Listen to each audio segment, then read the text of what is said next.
रस का जो है, करुण रस का अस्थायी भाव क्या होता है? शोक होता है। क्या होता है? शोक होता है। और हास्य रस का अस्थायी भाव क्या होता है?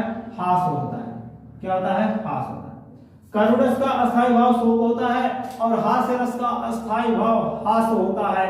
तो जानेंगे जिस वाक्य में कोई भी वाक्य दे देगा, इस प्रकार भी पूछ सकता है कि करुण रस का अस्थायी भाव क्या है, तो हम बता सकते हैं इसको करुण रस का अस्थायी भाव क्या होता है? शोक होता है। ठीक है। इस प्रकार भी पूछ सकता है हास्य रस का अस्थायी भाव क्या होता है? तो हास्य रस का अस्थायी भाव हास होता है। लेकिन अगर इसके जानने के बाद भी उल्टा भी पूछ सकता है हमें कि हास किस रस का अस्थायी भाव है, हास किस रस का अस्थायी भाव है, तो हास्य रस का अस्थायी भाव, तो हास्य वाला जहां रहेगा वहां पे दो विकल्प वहां पे सही मानेंगे। पूछ सकता है ये भी कि शोक किस रस का अस्थायी भाव है, तो शोक करुण रस का अस्थायी भाव है, तो करुण वाले ऑप्शन में सही मानेंगे। ठीक है। तो हास्य और करुण के बारे में आप लोग जान चुके हैं, लेकिन एक बात और ध्यान रखिएगा कि अगर कोई वाक्य दिया है, उस वाक्य को पढ़ने के बाद हमारे मन में दुख की भावनाएं उत्पन्न हो रही है, मतलब दुख वाली बात उसमें लिखी हुई है, तो वह रस कौन सा होगा? करुण रस का होगा।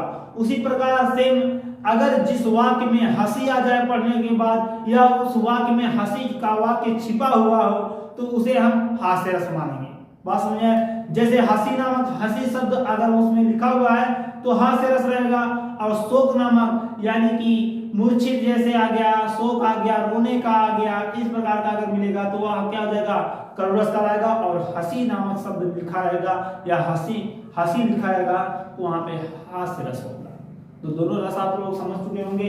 इसमें आपको याद करने की भी जरूरत नहीं है, क्योंकि हम इसमें संक्षिप्त में बता चुके हैं। संक्षिप्त में क्या, शॉर्ट में बता चुके हैं। इसको शॉर्ट में बता दिए कि आपको दुख वाली बात लिखी रहेगी तो करुण रस, और हंसी वाली बात लिखी रहेगी तो हास्य रस।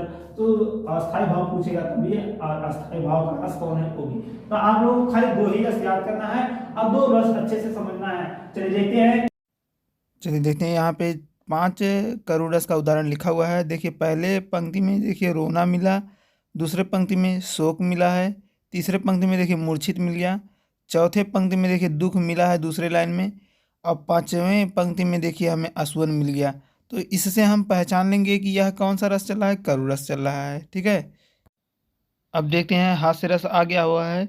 हास्य रस में 3 उदाहरण दिए हुए हैं। देखिए इसमें पहले उदाहरण में जो है हंसे आ गया, दूसरे उदाहरण में हंसी हंसी आ गया, और तीसरे उदाहरण में हंसही आ गया। तो इस प्रकार से हम इसे पहचान लेंगे कि यह हास्य रस का उदाहरण है।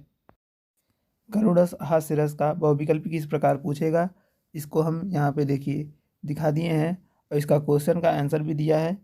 इसे नोट करके देखते ही आपको याद हो जाएगा।